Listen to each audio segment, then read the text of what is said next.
Attention! The National Weather Service has issued a hurricane warning for the entirety of the National Hockey League. Please stay tuned for further information from the Storm Cellar. Welcome back to the Storm Cellar. It's been a couple of weeks because I was busy. I was out of town at a soccer tournament last week. You had a weird midweek show from us versus a Sunday show from us. You know, last night wasn't great, but the Edmonton game put me in such a good mood, and I just got back from the Cape. Oh, yes. Overall, I'm in good shape. How are you feeling, Ray? I'm doing well, and it's never a bad thing when we can relive 2006 and watch a team just put the boots to the Oilers. Although I have to say, in the same jerseys. Yeah, in the exact same right? jerseys. Yeah, it was awesome. But I have to say, and we'll talk more about it later, but Connor McDavid almost went New York Rangers on us. Did you see his goal?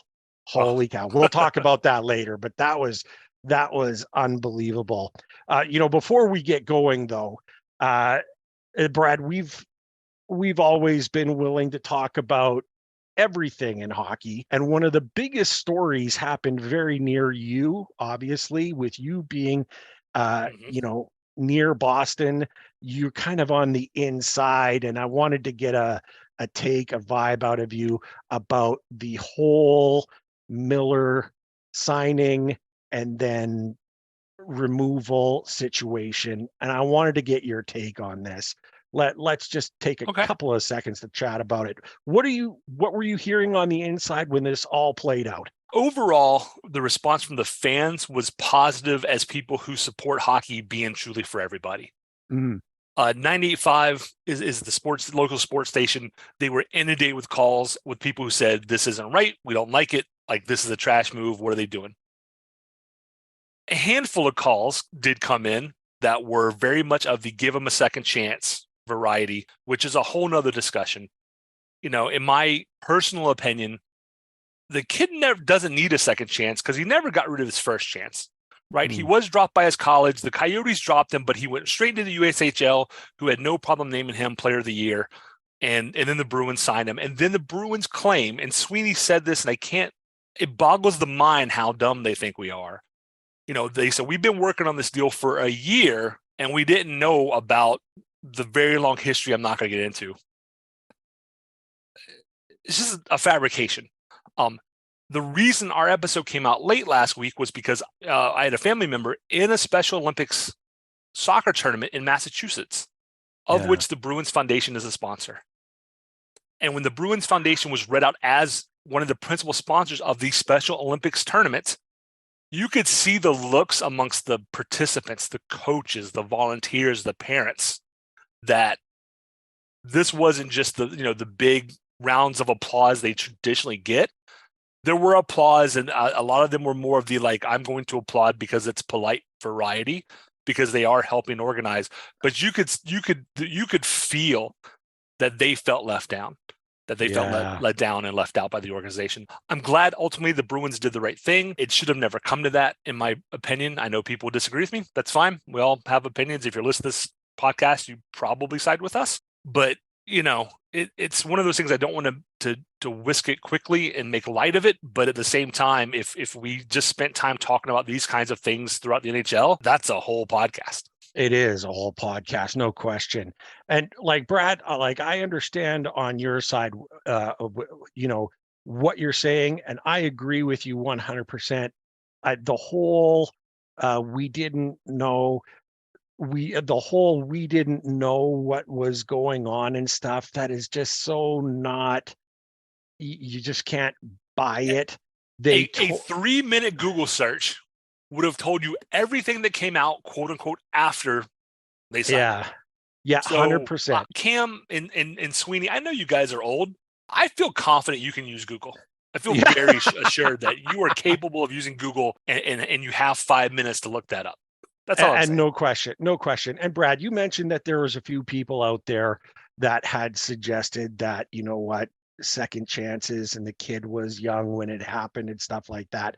And I understand all that, and a part of me agrees with it. When you're young, you make stupid mistakes and stuff. The problem is that he never accepted or apologized ever. Correct. Ever. And Correct.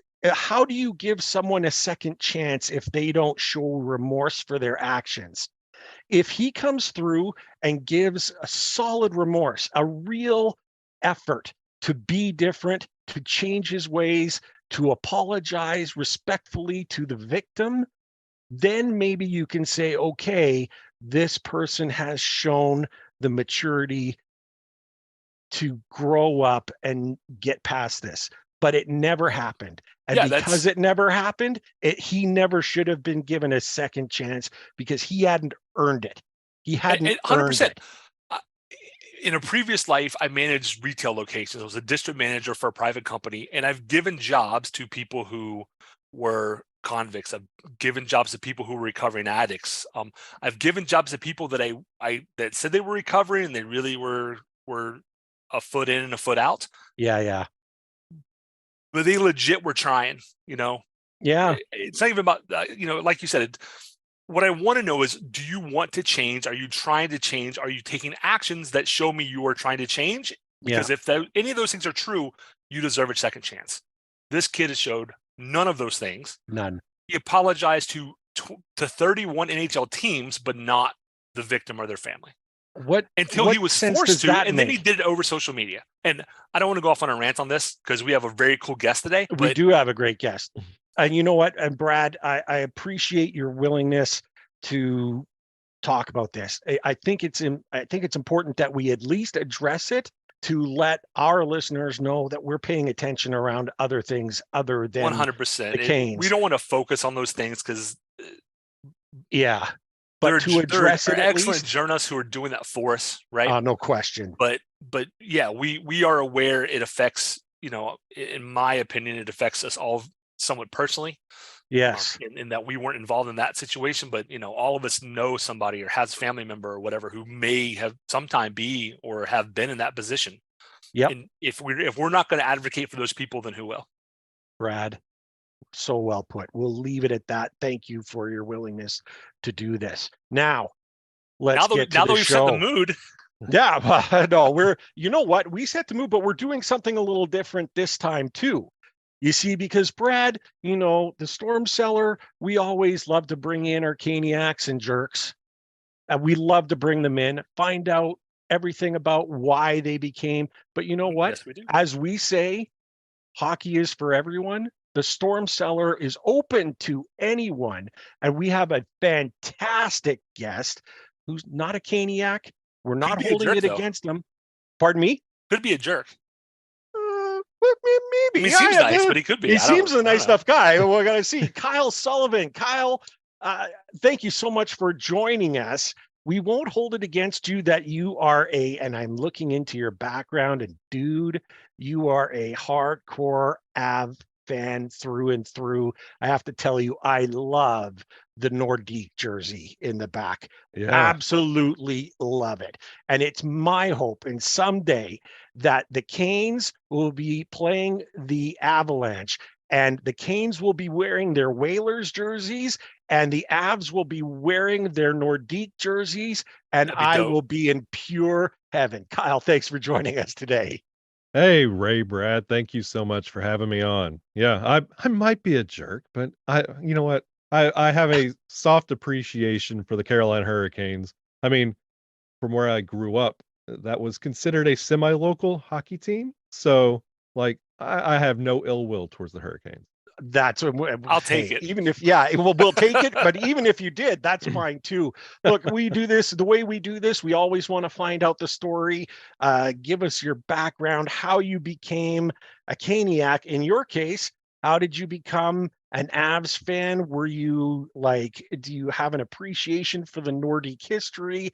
Tell us your favorite players over time. I mean, we want the whole story, everything about Kyle. Yeah, because there's quite the jersey collection. Just reading that is just super hot back there, man. Let me tell you. But go ahead, fire away.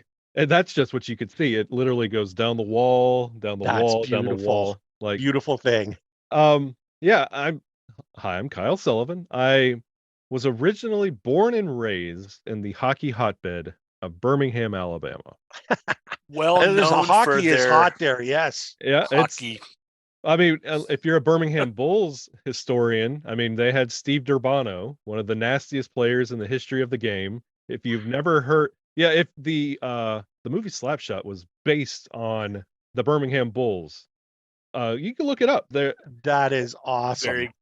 it's a interesting little. You wouldn't think about hockey in the South, but like you could listen to Cam Connor. He has a podcast talking about a view from the penalty box about his time in the world hockey, and he used to talk about playing the Birmingham Bulls because of their style of play. The Carlsons played for the Bulls. Like there's a huge hockey history in Birmingham that a lot of people don't really know, and I don't even think a lot of members in Birmingham really know because I'm in my early 30s. So growing up, it's college football. It's nothing but Yeah, college right. football.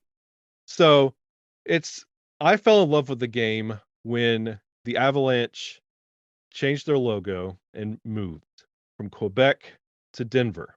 At that time, it went hand in hand. If you changed your logo, it was success. You saw that with the Tampa Bay Buccaneers, the Denver Broncos. It was just one of those things, like you change your logo and you're immediately in your championship. So when I saw that logo reveal on SportsCenter, I was like, that's my hockey team. I'm going to follow this team. That's a great, like you look at it, that is hockey. Yeah. You don't even have to tell me what league this is. I know that's a hockey. So I watch that season, and then, I mean, I'm probably 8. Yeah, about 8 years old at the time. And you see members like Patrick Waugh, Joe Sakic, and Peter Forsberg on your television. And this is your first real investment in the game. And as a kid, they look like rock stars. I remember my parents, this was midway through the season, we went to Walmart. And you get the action figures of Waugh and Sakic with like action levers, like where you can like shoot the puck, and Waugh, you can move them back and forth and save it. They were rock stars, like, and it just solidified like, oh, you can go buy figures for these guys. They must be legitimate. Yeah. And this is also the time that here in the States, like they had that Fox track on the puck where it would like glow blue. Oh, So That- like at 8 years old, you're just like, you're like, these wow, are that's like, awesome. this is like superheroes. This is the greatest Yeah. sport ever. And then you watch the Avalanche win the cup, and I was like, this is the greatest sport on earth. And I'm also, I'll tell you guys because you guys are cool. I'm also a Devils fan. And Wow. like I fell in love with the game so much that it was just not enough to love the Avalanche. I had Right. to have my other team in the other league. So I can, if the Avs aren't on, I can always be following something. Yeah. So I fell in love with the Devils. And through those years, you're watching both of these teams at really good times in their organization meet in 01 for the Stanley Cup. 7 games, just you get your Ray Bork moment.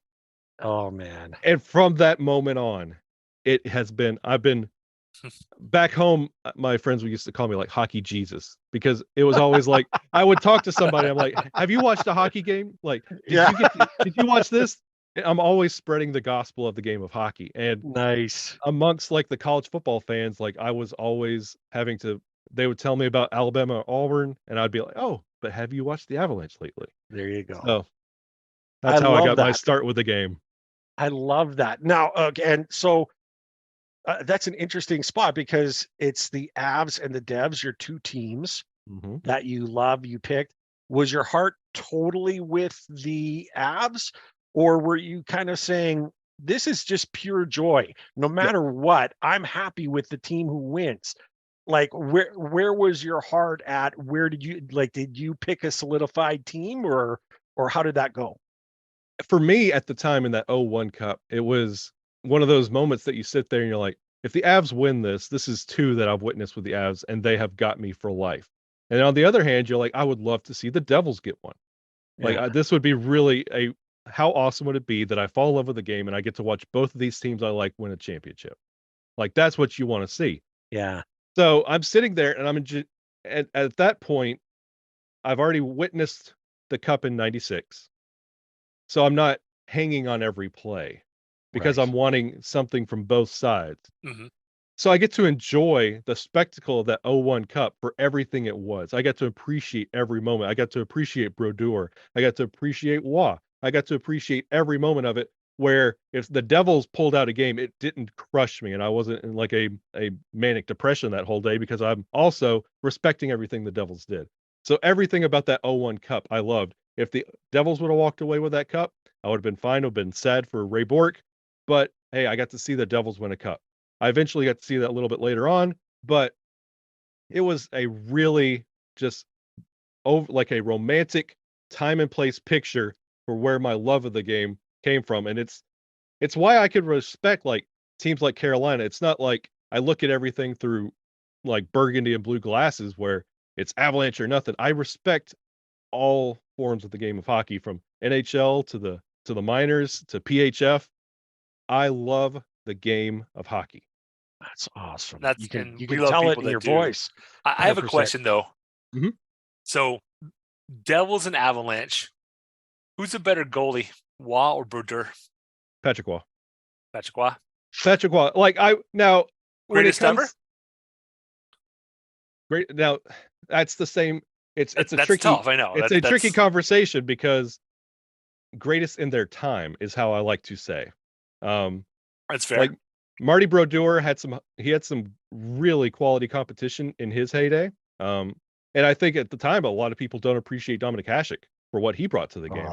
And he had to contend with Waugh and Brodeur, but Hasek a lot of people forget about him when it comes to that conversation, and he should be remembered in that class of three.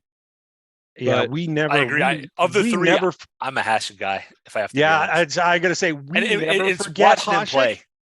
Yeah, we never It's forget Hasek. He's the guy that took us down in 2002, a Yeah. year later. Yeah. You know what I mean? And so I have to, for full disclosure, the 2001 Stanley Cup final was torturous to me. And I'll tell you why.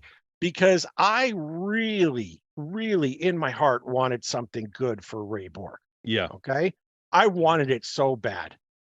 But the man that you just immediately referenced so quickly is the bane of my existence. yeah. Patrick Waugh. I still, and I've said it a number of times in the past, Ivan Corvo beat him like a rented mule. Beat him like a rented mule in that overtime, but he clanks the bar, and we could have put the Habs away. And further to that, we would have been on our way to what I believe would have been a Stanley Cup final for the Whalers, which would have been right. Epic. So Waugh, it just he brings me a visceral.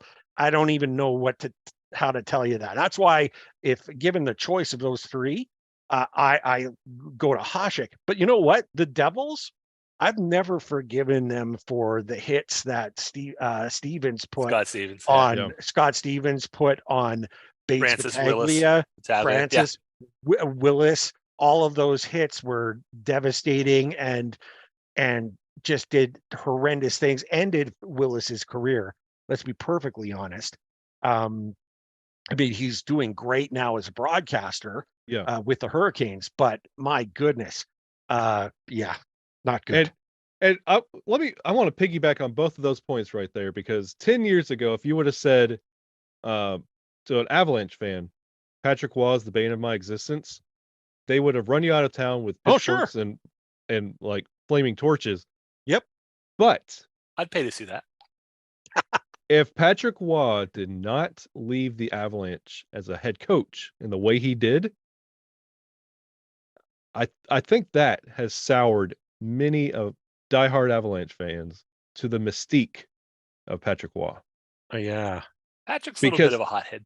Because he quit on the team, and then we hired Jared Bednar, a nobody, coaching the minor league affiliate for the Columbus Blue Jackets. They have the worst season almost of all time. And then fast forward to a Stanley Cup.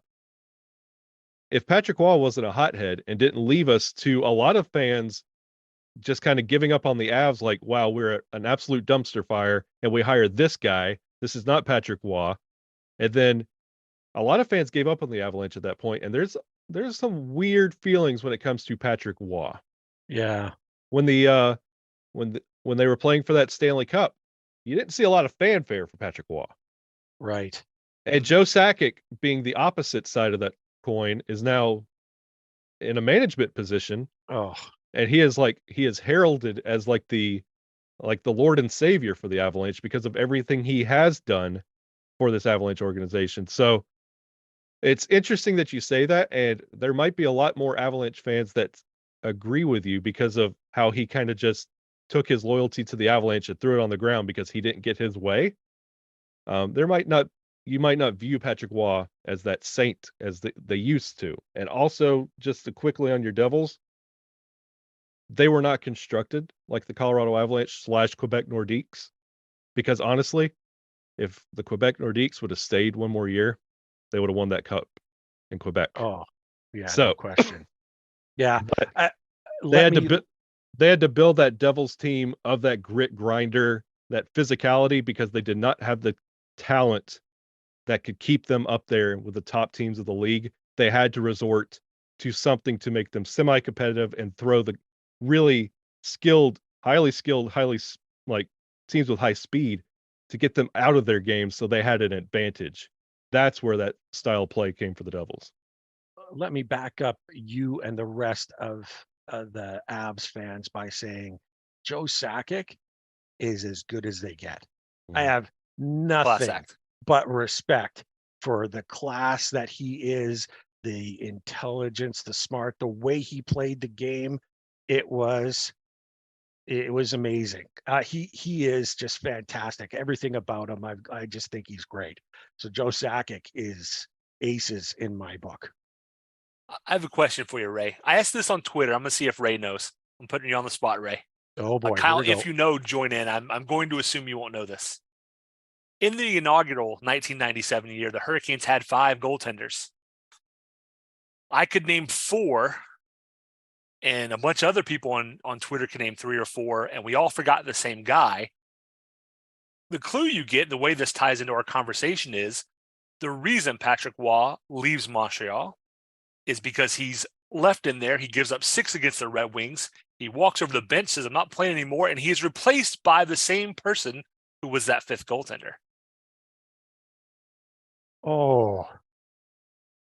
Ancient history, I know, but just to tie this all back to I remember watching that game and seeing the Habs when he made that one save and everyone cheered because he finally made a stop and they left him in there for so long. I remember that crowd. game. Oh, I knew he was mad right then. Who replaced him that night? So I'll give you 4. So the other Hurricanes 97 goaltenders: Trevor Kidd, yeah, Don Burke, Kirk McLean, Mike Fontaine, and the man who replaced Waugh before he demanded the trade is one Pat Jablonski. That's okay. I totally like that name just jumps right in. That's how we go from Montreal to Colorado back to Carolina. Thanks for coming to our podcast. Wow. Nicely done. There's your 6 degrees of separation. I love it. I forgot about him, and then when I did a little reading when I couldn't think of who that 5th goaltender was, and I'm like, okay, now I'll remember because he is the guy who went in for a while when Waugh was like, nope, I'm done. Oh man, that is crazy. That is absolutely crazy. Wow. I love this. So and now Kyle, your all-time Av. We always need to get this. All-time Av is Peter Forsberg. Oh, great pick there too. Mm-hmm. Man, some of the dangles that he put on players. Thanks, Eric Lindros, for letting us have Peter Forsberg where I got to enjoy him. Wow, that was an unbelievable trade. I never believed that, like, what a haul that was. And I was sitting there saying, man, they really, really wanted Lindros bad to give up all of that. Like, that was I mean, do the Avs, I think, Eric Lindros, everything, don't they? Like, that was their whole. That was trade was huge. You would say thank you, but it's all hinged on he didn't want to be here. So, I know. Yeah. So thank you for nothing. Thank you for nothing. Exactly. So before we get to talking about the subject that we'll all have an express interest in, and that is not only last night's game, but the upcoming one on Thursday between the Canes, our beloved Canes, and the Avalanche, we wanted to take some time to talk about the high notes of the week, and that was the Canes versus Oilers game, which started out I don't want to say slow, but it exploded by the end of the game. And Svechnikov, what do you say about Andre? 2 games against the Oilers, 2 hat tricks. Just like that. Like almost half his goals for the year have come against the Edmonton Oilers. Yeah, can we play the Oilers the for the rest of the shuts season? down Connor McDavid.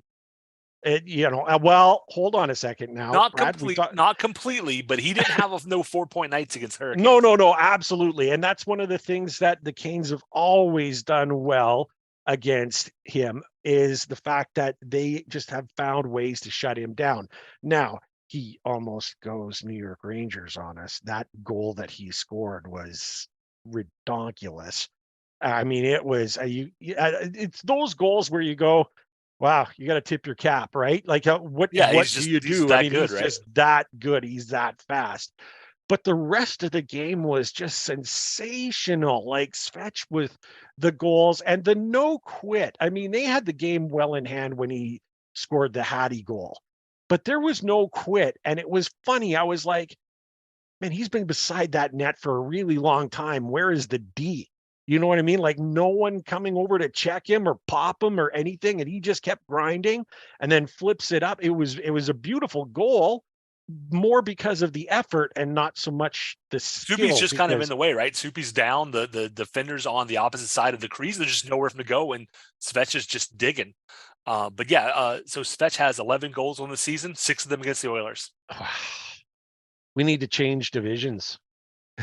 No, I mean, let's the play the Oilers so all good. the time. I would actually be fine with that, I think. I was watching that game from afar with no vested interest, even though the Avs did take down Edmonton last year in the playoffs. Like, to see a score like that, you immediately run to the power play statistics. And to only go 1 for 4 on the power play and still tally a touchdown, that speaks a lot to the firepower and how the Canes were feeling at that night. Oh, it was. And who's been on a tear is Jordan Stahl and Jordan Martinook. I mean, yeah. Jordan, they both got, they both netted one that game. They netted one yesterday. I mean, our third line has arguably been the best line.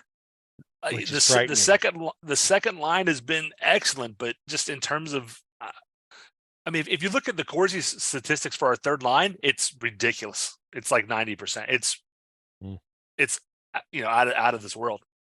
It's both. It's frightening to other teams, but it's also frightening to the Canes, because really, it's our third line of Stahl, Martinook, and Fost are the best line, we've got troubles. True. I mean, it's great that they are the best line, that's consistent, that brings that heart and forecheck and everything that they do so well every night that you can count on. So you love that, but that means that it's your third line that's the best, and that's not going to cut it. And I almost forgot that Quickie scored that night too. All 3 of those guys scored. That whole line. Yeah, it was what a great night. Could you believe Martinook's goal? He was falling on his arse. And pitched it up and then batted it in. It was like a trick shot. Hey guys, watch this. Like, that was his resurgence has been as fun to watch as Natchez' resurgence this year. Yes, no question. I mean, he doesn't have the skill, but he's working hard and he's doing all the things he's always done. But he just is slotted in on that third line and is really actually meaningfully contributing. It doesn't have to be necessarily on the box score, but yeah, he's just taken up the mantle, and he really wanted. I mean, he's not just Svech's hype man. You know what I mean? Like, he is working hard, and he's got that great heart that you love, and you love seeing that success. And now that we've got the success out of the way, it's time to talk about last night's game. And Kyle sees success. We don't so much. Let's break down the Avs Canes game one face off last night in Colorado. Kyle, you're the guest. You get to go first on this. Give us the vibe that you had before the game. You see that the Canes are coming off that just spanking of the Oilers. What were you looking into in the game, and did you see a way, like, what was going to be the key if the Avs were going to win? Seeing the score in the last Carolina game, you immediately, as the opposition, hope for an emotional letdown. And that's why you saw the scoring the way you did with 2 right out of the gate. Right. The Avalanche, yes, defending Stanley Cup champions. I get that. I understand that. They have not played like the defending Stanley Cup champions to this point. They have the captain Gabe Landeskog on LTIR. Darren Helm is on LTIR. Valeri Nichushkin, he is out day to day, week to week, month to month. Hockey talk, who knows? Bo Byram, he's out day to day. There's injuries all over this roster. Yeah. They're calling up players from Loveland, the Colorado Eagles, to fill in spots on this roster, giving chances to guys like Martin Kaut, who's been in the system 3 or 4 presidents ago. Who knows? He's been a member of this Avalanche organization forever, and he's finally getting a chance to do something with this Colorado Avalanche roster, and it's really not going anywhere. And then you're not seeing the production from Arturi Lehkonen. And yes, you have Nathan McKinnon, Mikko Rantanen, and Cale Makar. You should win every game that you play with those 3. I understand that, but they haven't. They've dropped games they shouldn't against, like, Seattle. They got 1-0 loss to New Jersey and then get embarrassed with a 3-goal lead and let that go to the Islanders the next night. Like, you don't do that as the defending Stanley Cup champion with that team that you have. So they go to Finland. They beat Columbus back-to-back days in the Global Series. They come back as the defending Stanley Cup champion. They're getting their swagger back. They realize Landeskog's not coming back through that door. Neither is Nichushkin. We have to figure this out now because it's on us. And Cale Makar has not been scoring like he did against Carolina up to this point. But now he is. And now the Avalanche believe in it. So this is when you saw the scoring the way you did, and when you saw Carolina coming off a 7-goal game coming to play Colorado was ready. Because not only do they have to, this is a statement game for what they're trying to put together for this campaign for the Colorado Avalanche. A lot of people say Colorado and Carolina might meet in the Stanley Cup just because of how these teams are built. The Avalanche know this. You have hodgepodge this team together. Let's see how it stacks up against your potential opponent. They did what they had to do, business as usual, with stellar goalie play, which the Avalanche are not accustomed to, by the way. They made Darcy Kemper and Philip Grubauer look like Vezina contenders. Now look at where they are. They have Georgiev tending the pipes. You have Pavel Francouz tending the pipes. Both are stellar quality goalies. They did what they had to do against Carolina. They're looking forward to the St. Louis game to fine-tune a little bit more and then wait for you guys on the other way around. Look at that. The stories in my mind are kind of similar. Not so much the injury front, but this should be in Carolina. This should be an Eastern Conference Finals at least level team that has had games like the Edmonton game, but have not really played all that well with any consistency. They feel like they're still trying to figure things out. I've gone on record as saying I think that long West Coast trip they always have because of the state fair, where you're only playing 5 games over like 3 weeks. It's only a game or 2 less than everybody else, but it feels like, they need a little time to gel. Burns is starting to make better decisions. I think Chatfield has played out of his mind.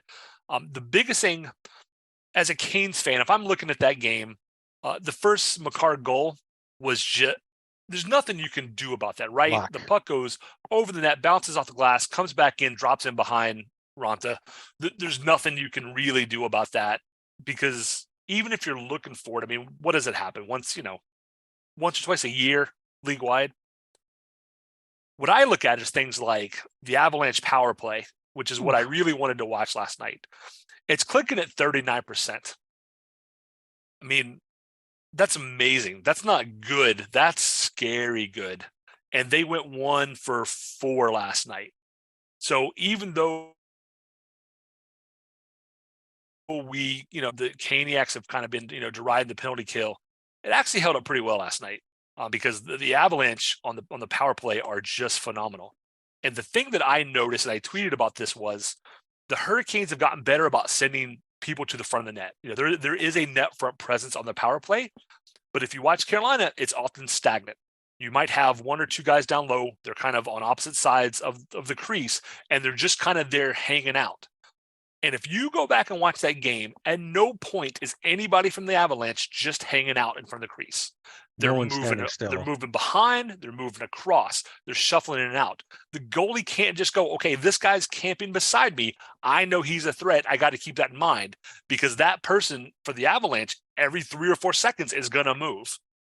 Okay, well now, I don't know that Svech is camped out right beside me. I can't look at film and know his tendency because that player keeps changing, or he's a little bit in front of me, and then he's now he is around the back, and now he's on my right side, and now the next person comes in low, but they're coming in right beside me and not really in front of me. And the Avs don't stop moving, and the Hurricanes need to figure that out, because that's what killed us in the playoffs last year. It has once again 0 for 5 last night. I didn't think the game was officiated well. I saw some things that I thought should have been called on the Avalanche, who's consistently one of the least penalized teams in the league. And when you ask about that, what you get from the league is like, oh, they're a puck possession team. When you have the puck most of the time, you don't commit penalties. It's like, but Carolina's also a puck possession team. They get called all the time. So some of it's just reputation. Let's just throw it out there. Yeah. But as Kyle and I were talking about before we recorded today, you can't leave it in their hands. I mean, you got 5 opportunities and you hit on 0 of them. So even if the officiating wasn't good, and I don't think it was consistent, which is all anybody wants, good would be great, but consistent would be acceptable. Mm-hmm. You had 5 opportunities, and it wasn't 10 minutes of power play time, but that's fine. It's, I know Aho was on for like 6 minutes of power play time. You got to score. You put one in, you make it a 2-2 game, and then things look a lot different than a 3-1 game, and then you don't have to worry about, the empty netter is an empty netter. But it's, I guess what I come back to is at 5-on-5, the Hurricanes shut down I thought the Avalanche pretty well. When the Avalanche got on the power play, even though they only went 1 for 4, they generated a lot of good opportunities. And the Hurricanes need to watch that film, and not just to learn to defend against that for this coming week's game, but why aren't we doing some of these things? Yeah, so I thought the game was closer than the score would show, for sure. I think these teams are more evenly matched than they looked last night. I'm really looking forward to the next game, because I think in much the same way that, Kyle, you just said that the Avalanche were waiting. They knew, like, this is a game we need to be up for. I think when they bring that home, the Hurricanes are going to say, we need to take it to them and show the league that we are for real, because that's what they're going to expect, right? Brad, you said so much that I want to unpack. It was great, and it was all great, all on point. I want to sharpen it just a little bit with pull a couple of things out of what you said, yes, just sir. To sharpen it a little bit. Number one, as far as Aho is concerned, I don't know what happened, but he was not in his body and the stick or whatever, not connected for some reason, because he had that breakaway opportunity where he just whiffed on the puck and left it behind him. That was in the first period, where they really could have changed this style of the game. That was so early. And then another whiff right in front. He doesn't miss on those opportunities, and it was grade A plus opportunity that could have brought the game even closer and really changed the parameters of how the game was. He struggled a little bit last night, and I thought those were key points last night.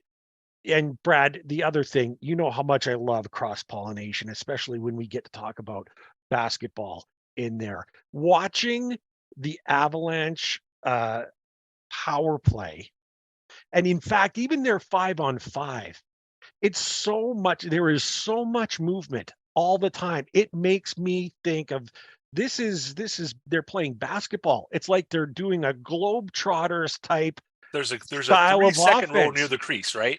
Yeah, if you don't have the puck that close, you're moving. You're changing out. You're always moving, and it's that type of frenetic movement in front of the net that makes it creates space. And not only does it create space, it creates opportunities. And when you've got guys like Cale Makar in the background watching it all happen and stuff, it's easy to produce points, easy to produce grade A opportunities. And let's face it, without Ranta making some of the most crazy saves on those power plays, that power play could have been 100%.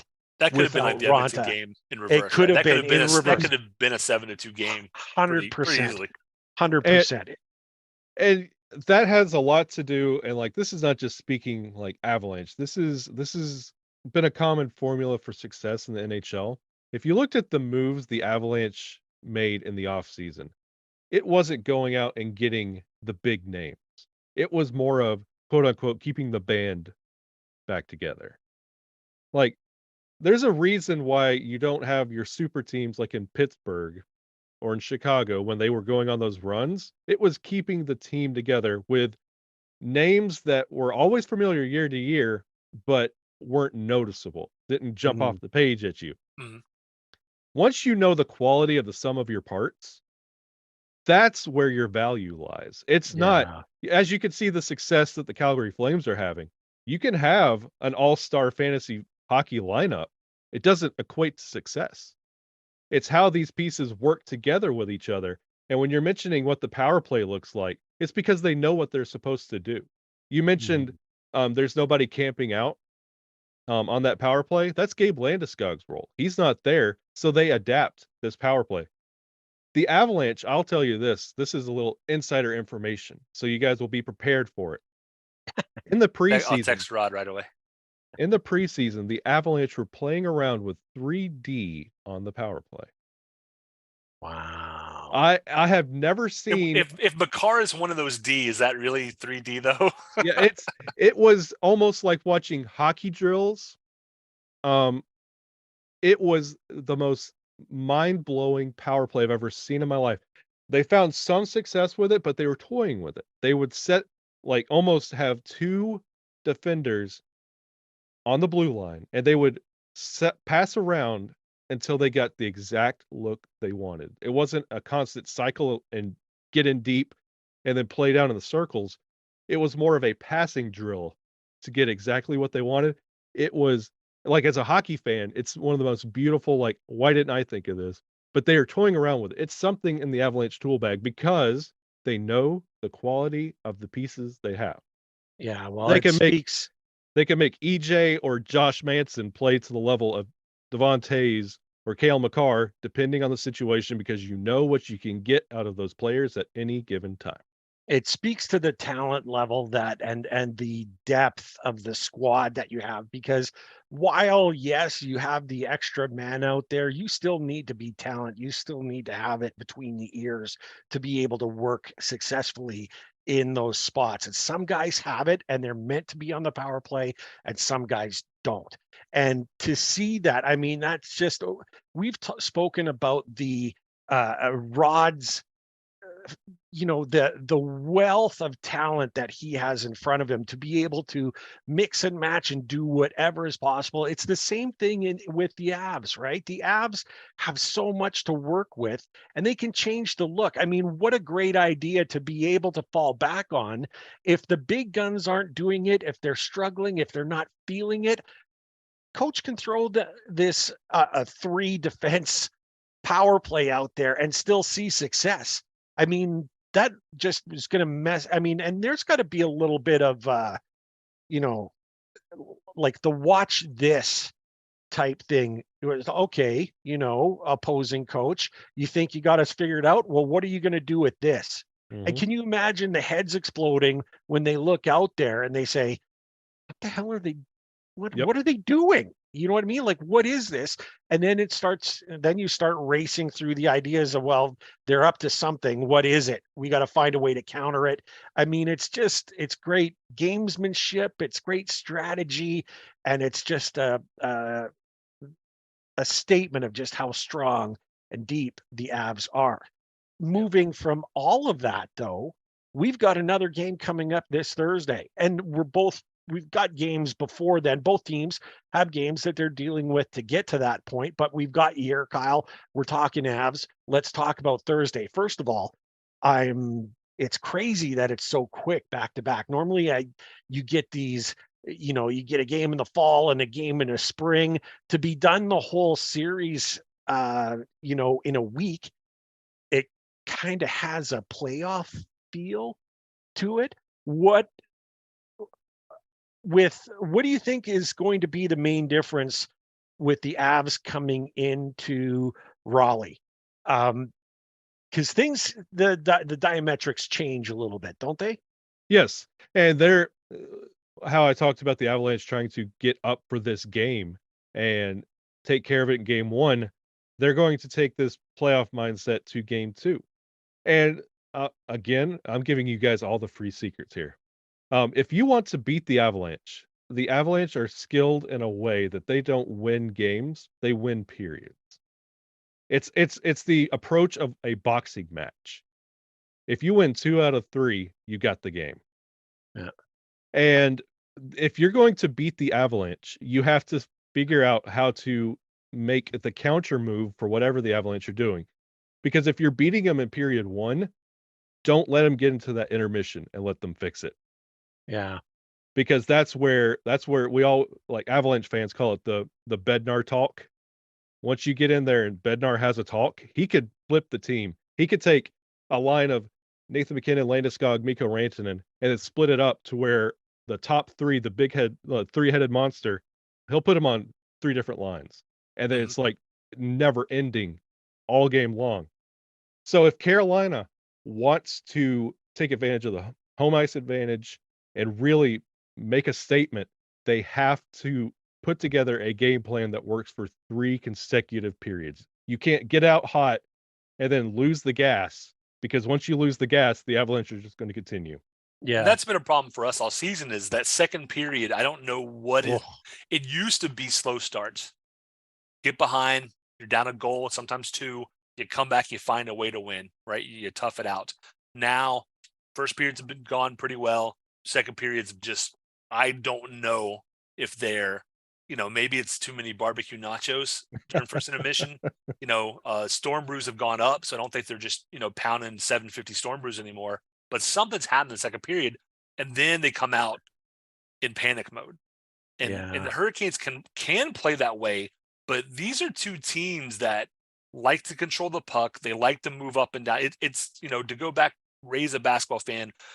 For me, it's like watching 2 high-powered college basketball teams, right?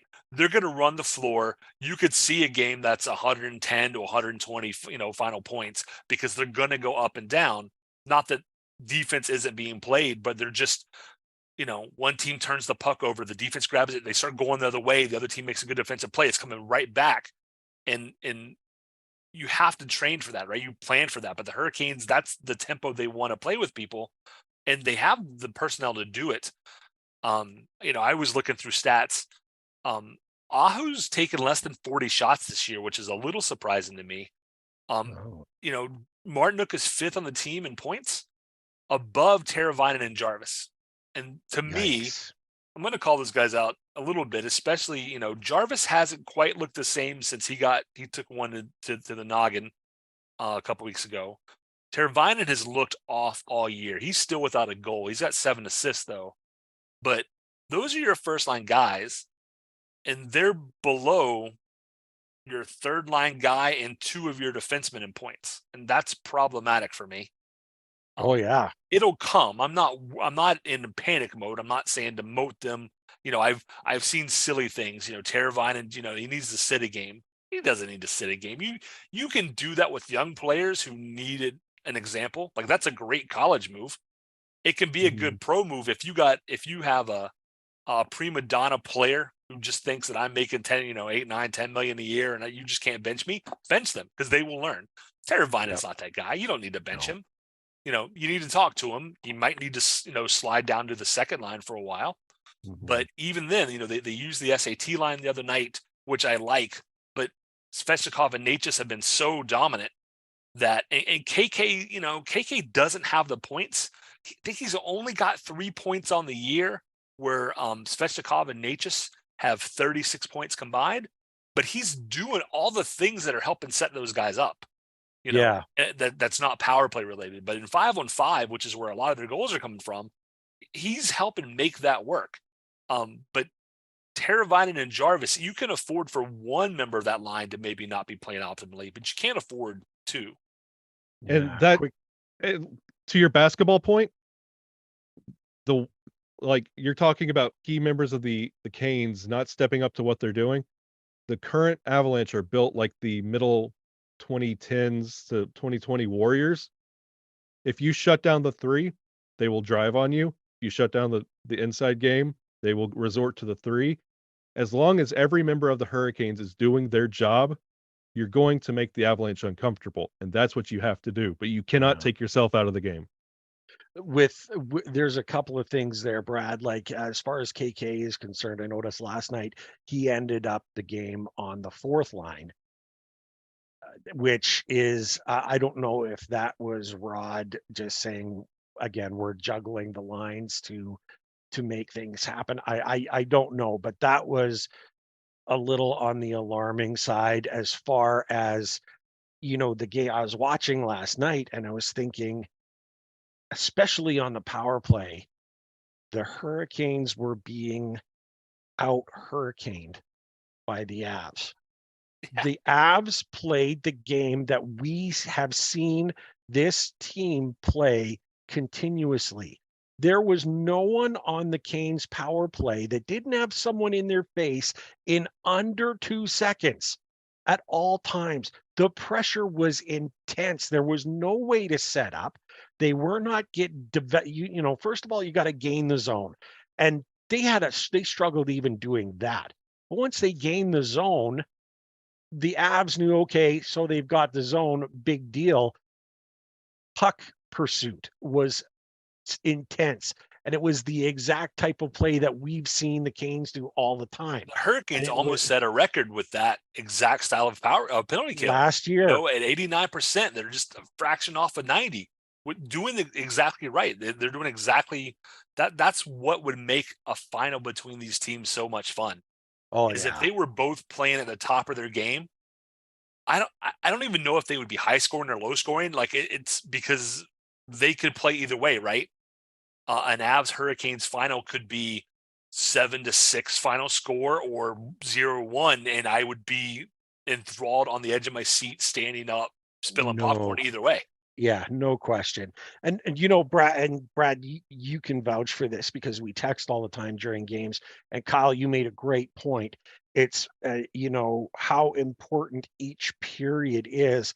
All I've ever asked of the Canes is to give me 100% every night and win every period.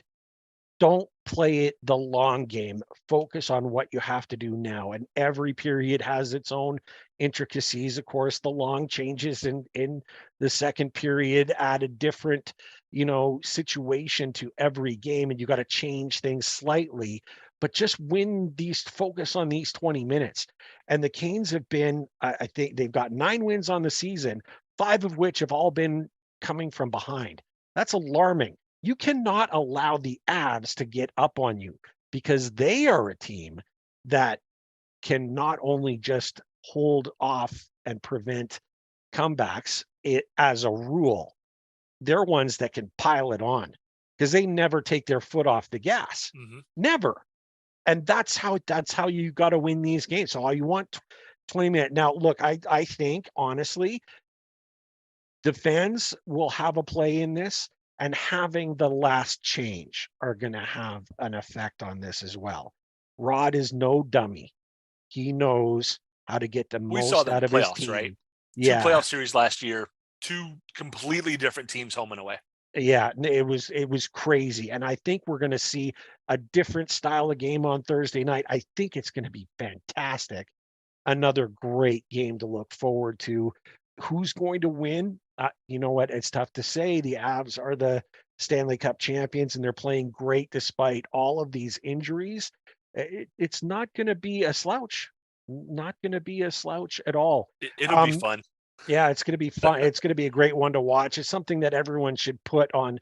Like if you're looking for games to watch and your team's not playing, check this one out because it's going to be entertaining. And last night's game was entertaining as well.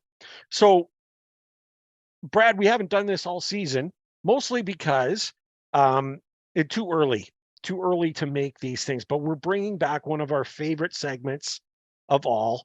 It's Hurricane Storm Depression. We're going to start labeling certain players or areas of the team that fit into those categories. It's our choice. And while we would normally just do it like this and talk exclusively about the Canes, of course, we have Kyle, not a Caniac. We still love him. He's been great, super smart, and have been giving us a great show. Good He podcast voice. does have a radio voice. And as Not someone me. who used to work in radio, I hear it and I know it. So 100%. So what we thought we would do is we change it up. We don't want to be exclusive. We want to be inclusive. So not only is this the Hurricane Storm Depression segment, it is also the Avalanche Snow Squall Flurry segment. And we're going to let you start. Do you want to start from, you can direct us here. Do we want to go from the bottom to the top or top to the bottom? Which way do you want to go? Let's start from top to the bottom because the bottom, Top to bottom. the bottom, the more we go down, there's more to expunge, but like. Perfect. Okay. So we're going to let you start. Kyle, who qualifies or what qualifies as the Avalanche, the absolutely hottest thing going for the Colorado squad? Mikko Rantanen. Oh, he showed it last night, didn't he? He has not stopped. He has not stopped all season. He has been walking away with points almost every night, quietly, because he gets so often forgot with names like Makar and McKinnon, and you keep going down the list. Nichushkin, he started out very hot, and until his injury, he was up there in the top 5 of points. And Rantanen has quietly been doing his thing, and he is the hottest thing on the Avalanche right now. Awesome. We love our fans too. Yeah, no question about that. Yeah. Brad, give us a Hurricane. Who or what is the Hurricane on this squad? I got to give it to Svechnikov. I mean, y'all know he's my boy, and it's an easy pick. I mean, but come on, 2 hat tricks against arguably the best players in Draisaitl and McDavid in the league, and the Hurricanes took care of the rest, right? But Svech just came out this past week on fire. He's put up 11 goals, 6 points. 6 assists for 17 points. He's averaging 1.13, 1.15 goals, points per game. He's not staying out of the box as well as he was. We thought our baby boy was growing up, but so there's a little work to be done, but it's hard to fault him because he's starting to use that big body some more. He's, putting points on the board. He's playing well defensively. The kid is coming into, we don't have any superstars, I've been told. But if we did, his name should be in contention. Yeah. Don't even get me started. We don't have any superstars. Good Lord. Okay, look, my Hurricane, it's the other low-hanging fruit in all of this. It's Necas. It's Necas. Like everything that we begged him to do last season, Brad, he's doing it now and getting the success that, I mean, people would look at Necas.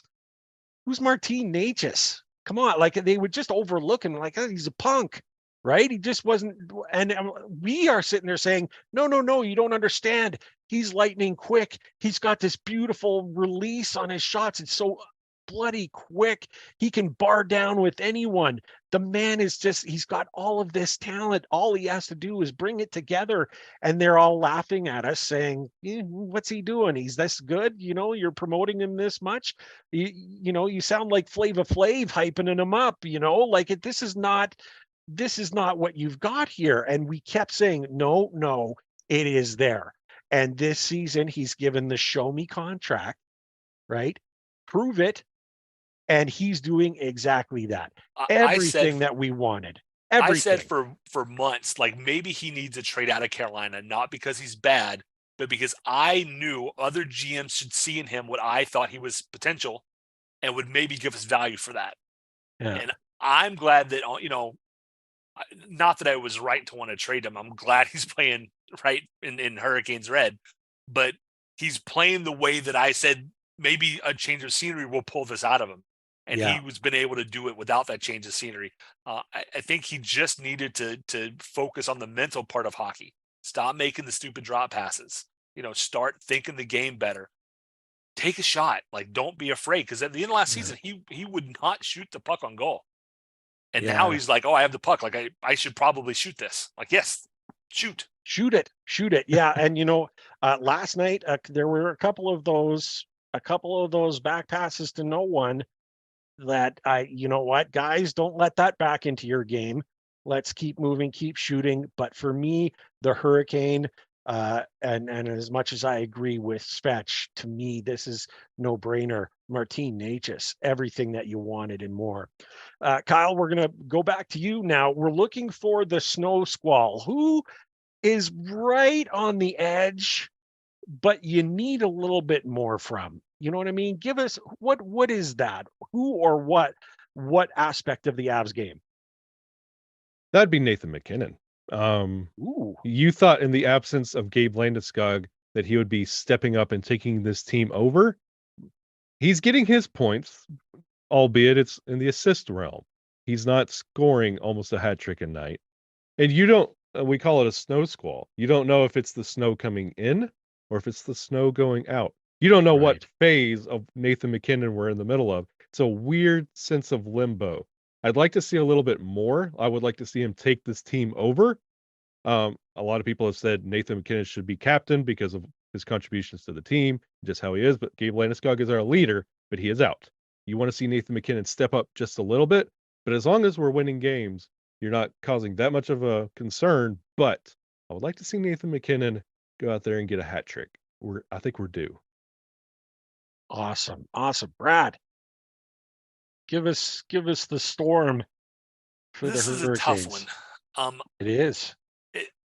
So I'm gonna call up Brent Burns here, who looks like he was having trouble fitting in the system originally, right? The glaring one is him and Slavin both behind the net on I forgot what game it was, and I feel like he's been the anchor guy in San Jose for so long. He needs to learn to trust again. It's like somebody after a bad breakup.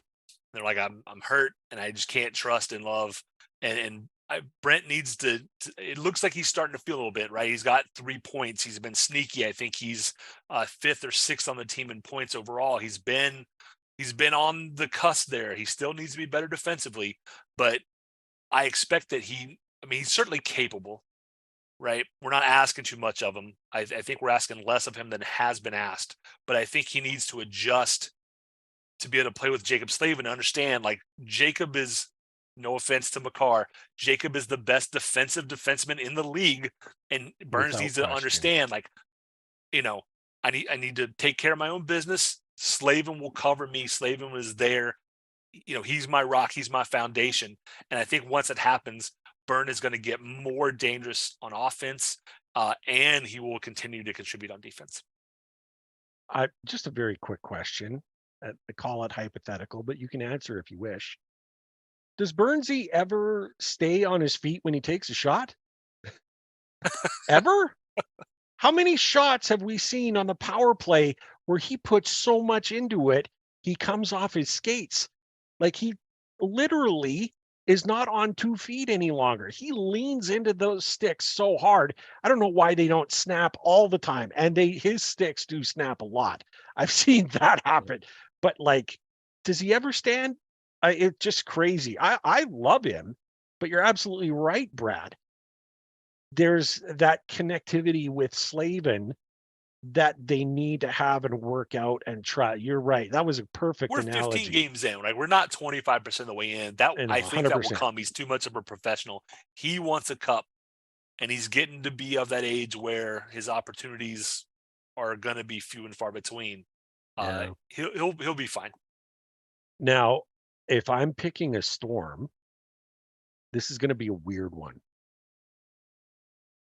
I'm taking Antti Ranta as the Storm, in so much as it's a bold move, Cotton. he is great, and he's on the verge of perhaps becoming the number one. Because let's face it, Freddie this season, and now that he's injured once more, has not been the Freddie that we had last season. And that I'm trying not to be harsh because I love him. I think he's great, but he's having trouble holding on to pucks. He's having trouble with puck control and rebound control, and soft goals have been killing him. And Antti Ranta, while he has had a couple of soft goals and stuff, he's been very, very good. And I think he is that Storm that's coming up to the Hurricane in actually taking over the number one. And I don't know what that says about the team or the goaltending situation. The Canes have a great goaltending situation because not only do we have Anderson, who is proving great and played well, injury prone, yes. We've got Antti Ranta, and then we got Piotr the Great. How about that poke check he put on that? That's an obvious save of the year candidate. It was unbelievable. That was That'll so be on old school this week for sure. That brought me back to the 1980s, early 80s. Those were the type of saves that you saw back then. Guys willing to take chances, go out and challenge, do something weird. I mean, speaking of the Haseks, right? The like Urbanes of the world, the non-conventional guys. That's straight out of that playbook, right? That was so beautiful. It was a save of the year for me right off. So we're in a great situation. We have a lot of talent between the pipes. The problem is that they're not right there showing it to us like we had last year. And I don't think it's something to be, I think the ship can be righted by the end of the season. As you pointed out, very obviously, Brad, it is early. We're like 15 games in. So let's just pump the brakes a little bit about total worry over it. But I think Antti Ranta is on the verge of becoming the number one. That's my take, and it's a little out there. Kyle, here's our last one. This is utter disappointment. We call it a depression, and it's because it depresses us when we have to pick these. For you, it's just a mild flurry, a little walk under the snow, not anywhere near the danger that you need to see out of it. Kyle, who or what qualifies as the flurry on your Avs? If you get a Webster's dictionary and you look at the word flurry, there is a picture of the Avalanche bottom six. Ooh. Yeah. It is with the off season where you lose Nazem Kadri, Andre Burakovsky.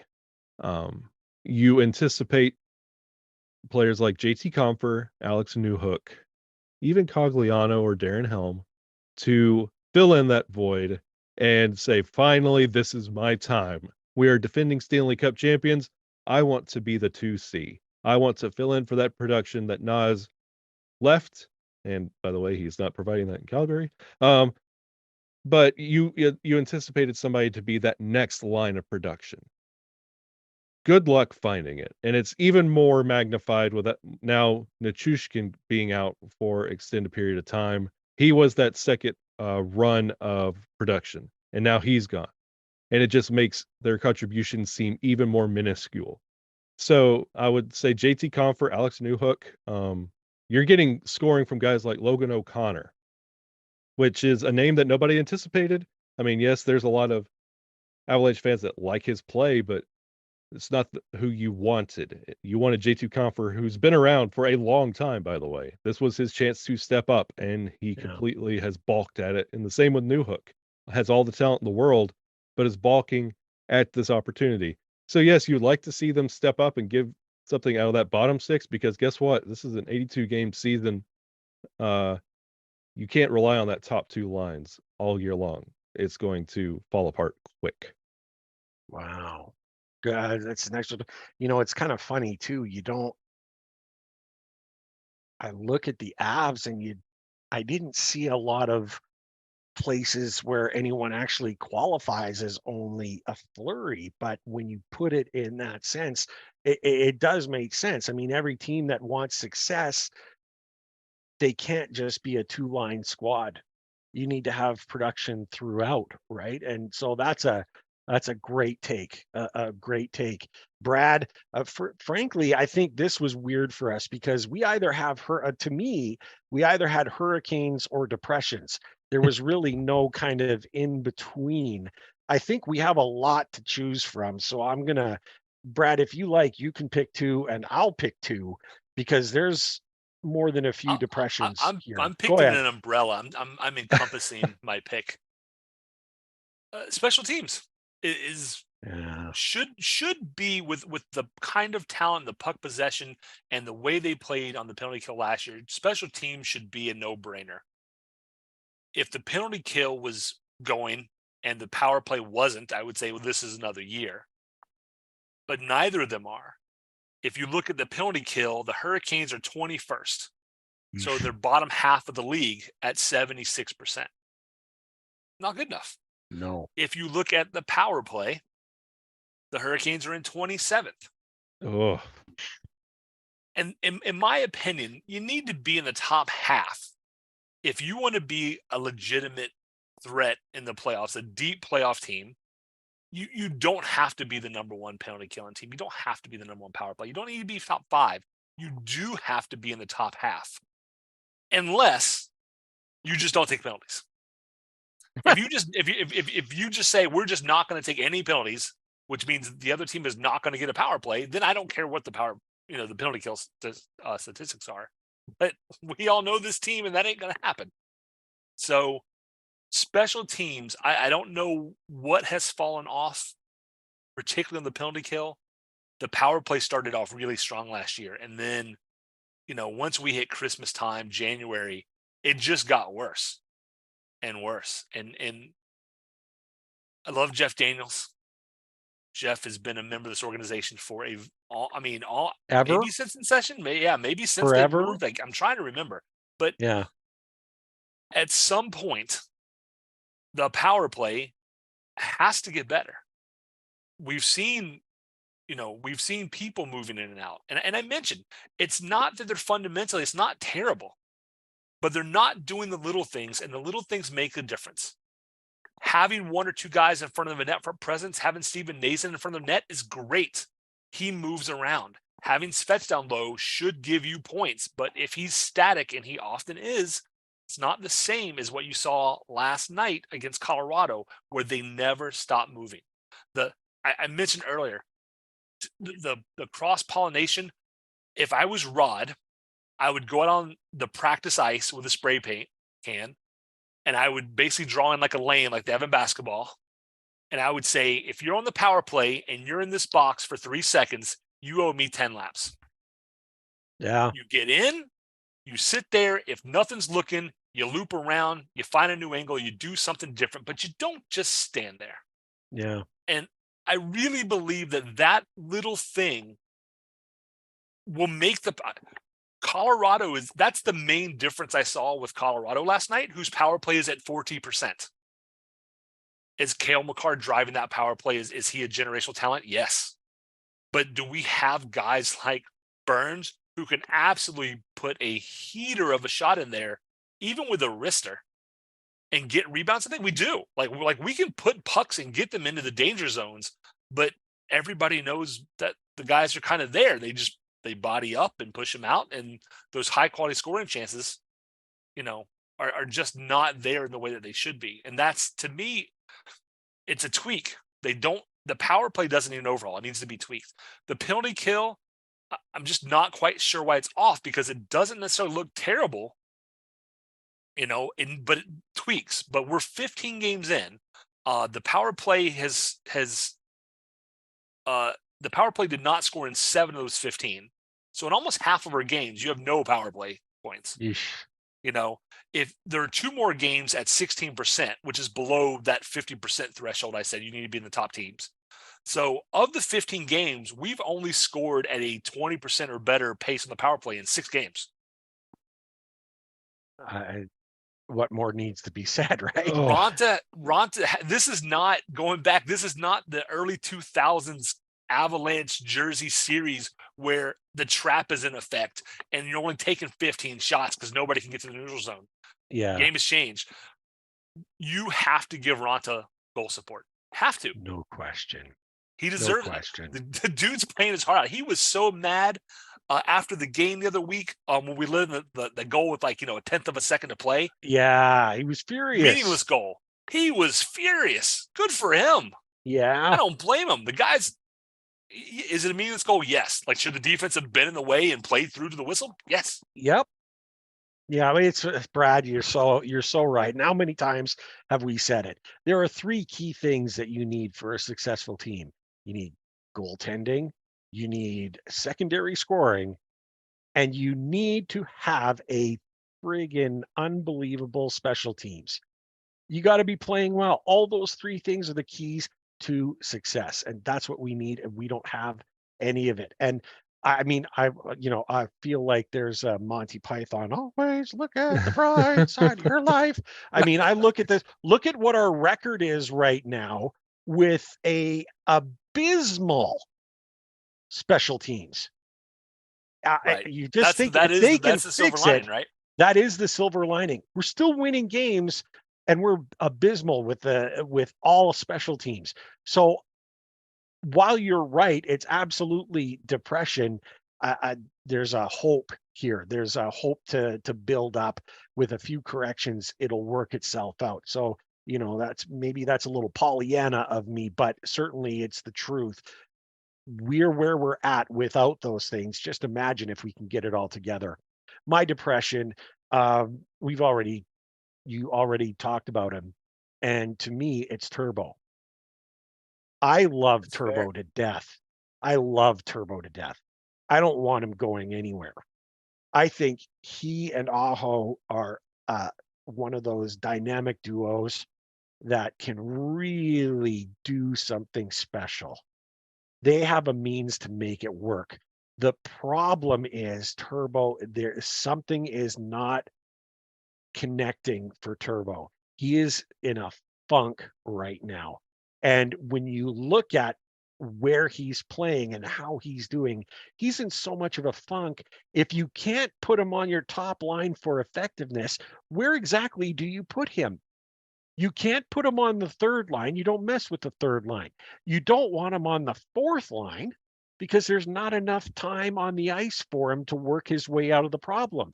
The 2nd line with Natchez, KK, and Svechnikov is great. So where does he go if you can't play put on him there? 1A, you can't play on 1B.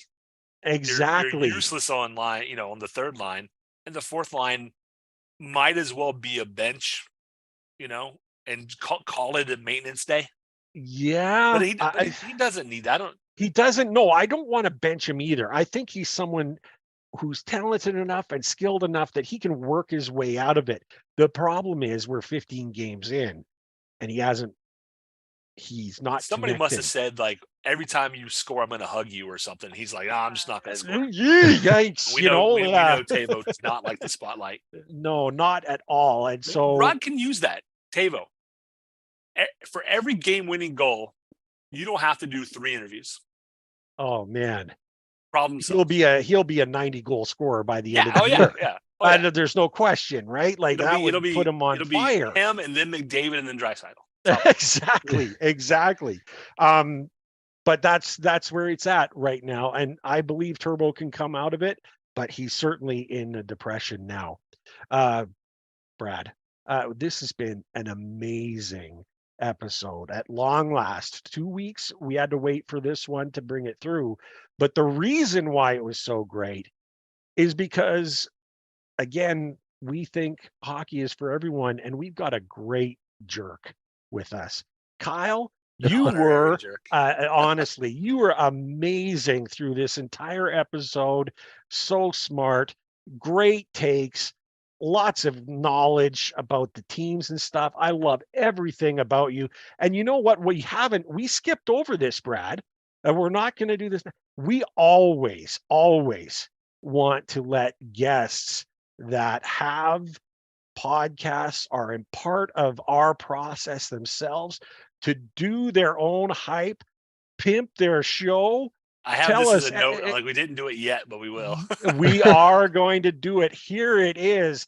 Kyle, tell us all about the podcast that people should be listening to, because you've given us just a tiny taste of what it's like to be with you on the show. Give it to us. Lay it out there. Well, you can find me 2 places. If you enjoyed how I don't drink the Kool-Aid when it comes to the Avalanche. I'll shoot straight. I'll tell it like it is. If you want more of that, you can find me and my co-host Chris Maselli on Locked On Avalanche. You can find us on anywhere you get your podcasts and on YouTube.